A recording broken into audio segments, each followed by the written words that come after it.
Hello, Assalamualaikum warahmatullahi wabarakatuh. I'm Joanna Har, and today I want to sharing with you about language change.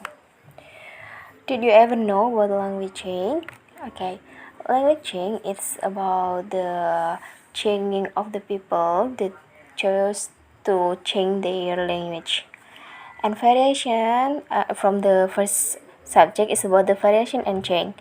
It's about the people who choose to change the language or the speaker innovation because it's about the people choice. Language change variation is over time or has its origin in spatial on social and social variation.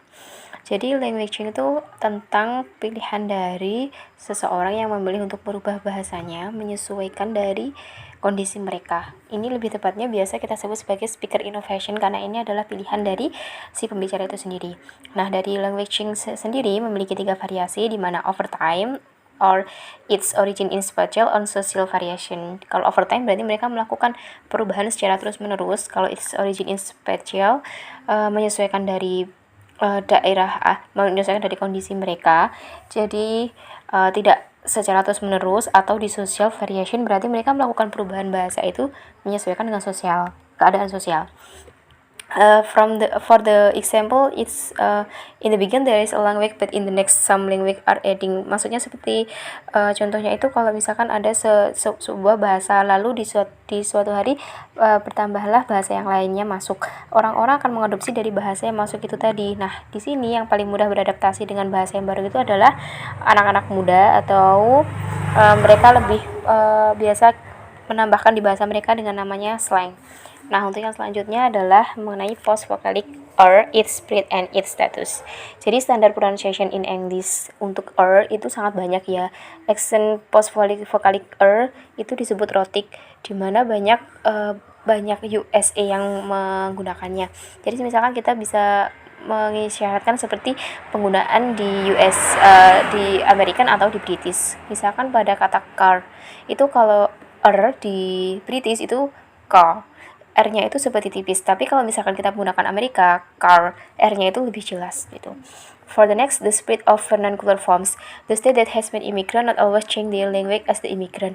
Jadi sebuah daerah apabila memiliki banyak imigran, itu tidak selalu orang-orangnya akan mengikuti bahasa imigran sekalipun imigran mendominasi di suatu daerah itu. Origin person can stand on their language to make their identity.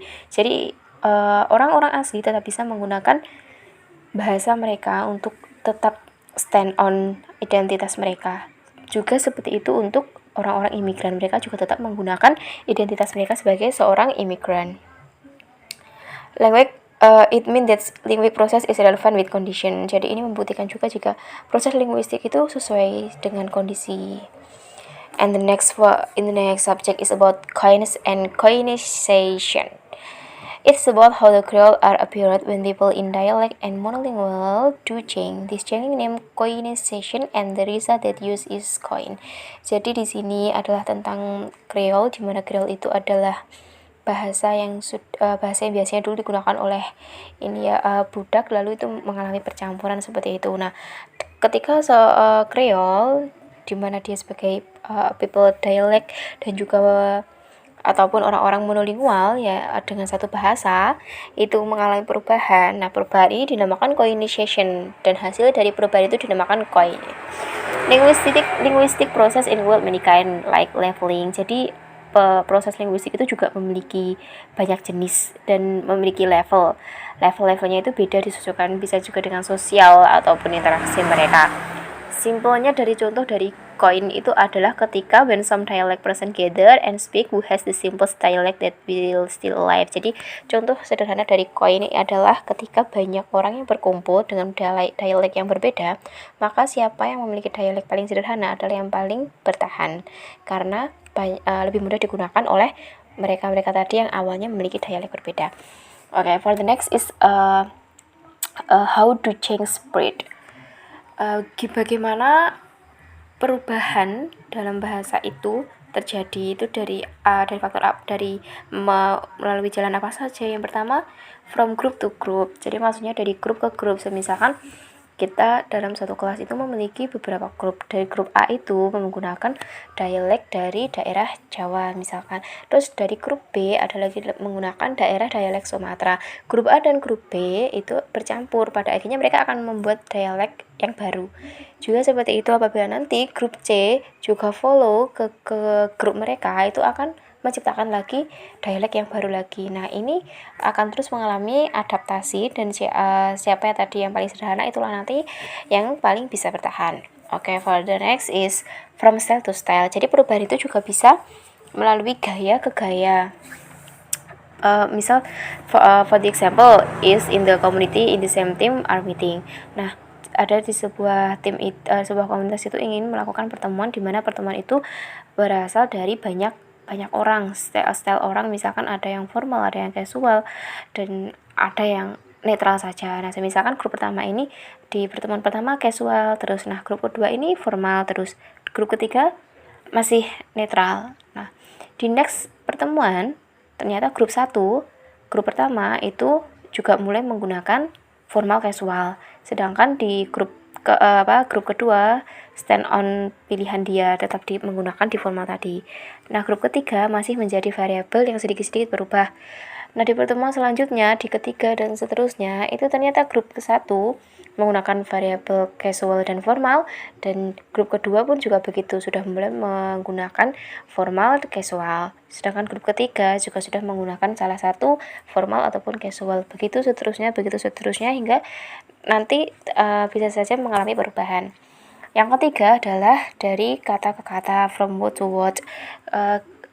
Itu maksudnya adalah ketika kita memulai bicara suatu kata, kita memulai dengan vokal yang sama, namun bisa saja berakhir dengan vowel yang berbeda. Untuk contohnya seperti pot, pain, pouch, how, kan pin itu kan tulisannya PIN, tapi nanti ketika diucapkan akan pain, kayak ada e-nya seperti itu. Jadi berbeda pengucapan dengan huruf aslinya. Oke, for the next, how do we study language change? Bagaimana kita mempelajari tentang perubahan bahasa? Nah, di sini yang kita bahas pertama adalah tentang apparent time studies of language change. Jadi perubahan bahasa itu juga sangat bergantung dari banyaknya kita melakukan waktu-waktu pembelajaran dalam bahasa itu sendiri.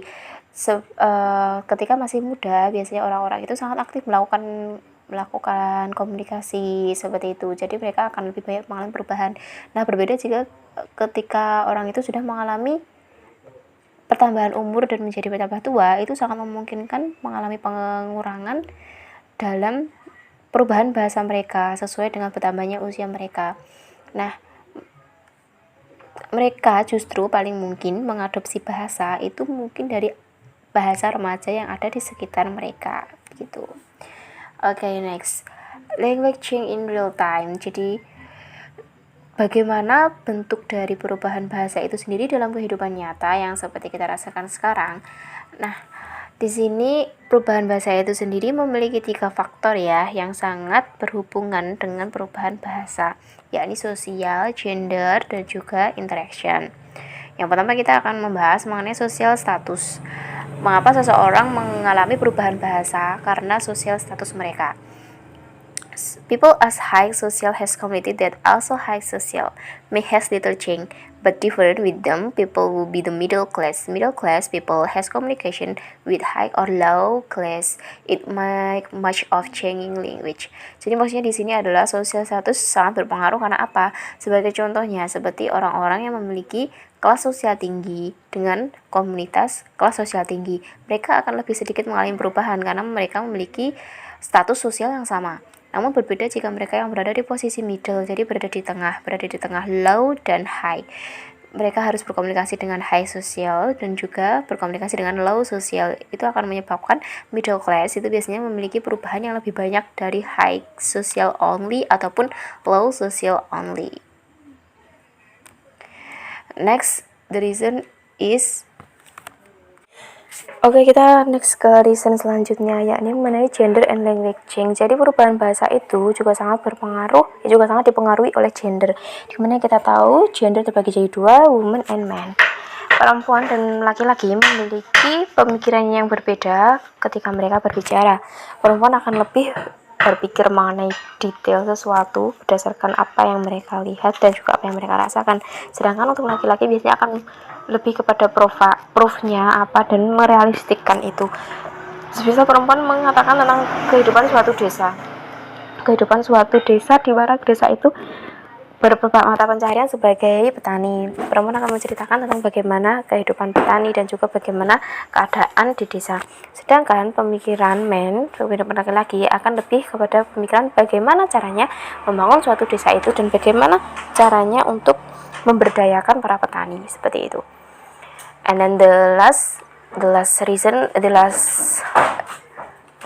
is about the interaction and language change. Ini adalah tentang interaksi yang dapat mempengaruhi perubahan bahasa, di mana less community also make less changing, no interaction makes slow changing. Kurangnya berkomunitas juga membuat perubahan yang kurang. Juga tanpa adanya interaksi, itu juga akan membuat perlambatan dalam perubahan bahasa. Artinya apa? Semakin banyak berkomunitas, maka akan semakin banyak kemungkinan mengalami perubahan bahasa. Namun apabila seseorang itu memilih untuk tertutup dan tidak melakukan interaksi, maka akan mengalami sedikit perubahan dalam bahasanya. Nah, itulah tadi penjelasan mengenai language change dan beberapa contoh di negara di dunia. Apabila memiliki pertanyaan, silahkan sampaikan di kolom komentar. Thank you for your attention. Hope it will be benefit in your next day. Wassalamualaikum warahmatullahi wabarakatuh. Jazakumullah khair.